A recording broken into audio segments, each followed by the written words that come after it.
Babae muntik nang maparalisa matapos mabalian ng leeg dahil sa paghikab ng malakas. Kapag tayo ay nakakaramdam ng pagod sa trabaho, anumang ginagawa, ang natural na reaksyon ng ating katawan ay ang paghikab.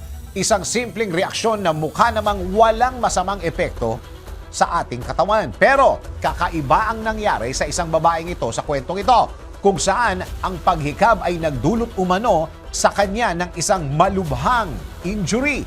Kung paano naging mapanganib ang paghikab ng babaeng ito, alamin.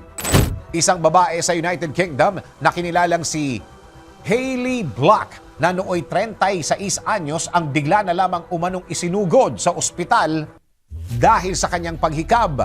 Ayon sa ulat, nagising si Hayley isang umaga para ihanda ang gatas ng baby niyang si Amelia. Ngunit habang siya ay abala, nakita niyang humikab ang kanyang anak at ginaya ito sa pag-aakalang wala namang ibang masamang mangyayari.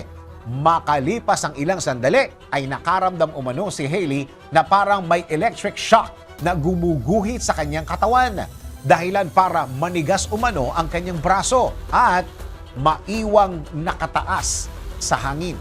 Agad namang napagtanto ni Hayley Block na hindi na normal ang kanyang pakiramdam matapos ang malakas na paghikab, kaya humingi na siya ng tulong sa kanyang asawang si Ian na agad namang tumawag ng ambulansya upang madala siya sa ospital. Sa unang pagsusuri, wala namang nakitang problema sa kanyang CT scan results, pero nang ulitin at mas pagtuunan ng pansin ang kanyang leeg, doon na natuklasan ng mga doktor ang pinsala ay nasa bahagi ng kanyang leeg patungo sa kanyang spinal cord. Lumabas na puwersa ang kanyang leeg nang pilitin niyang ihikab ng malakas na nagresulta sa malubhang injury. Ayon pa kay Hayley, sinabi ng kanyang ina na naging kritikal ang kanyang kondisyon dahil 50% ang tsansa ng kanyang buhay dulot ng tindi ng pinsala sa kanyang leeg. Maswerte pa rin namang nailigtas ang buhay ni Hayley dahil sa isinagawang emergency surgery sa kanyang leeg. Dahil kung hindi, ay maaari na siyang maging paralisado habang buhay. Nagdulot naman ng nerve damage at pag-iwan ng peklat ang nangyaring insidente. Kaya naman, patuloy si Hayley sa pag-inom ng kanyang mga medication.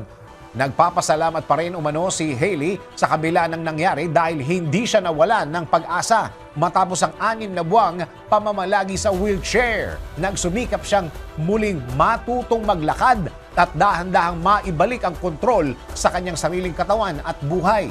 Ikaw, may karanasan ka rin bang tila ordinaryong pangyayari na muntik ng mauwi sa isang seryosong sitwasyon tulad ni Hayley? DWIZ Research Report. Report.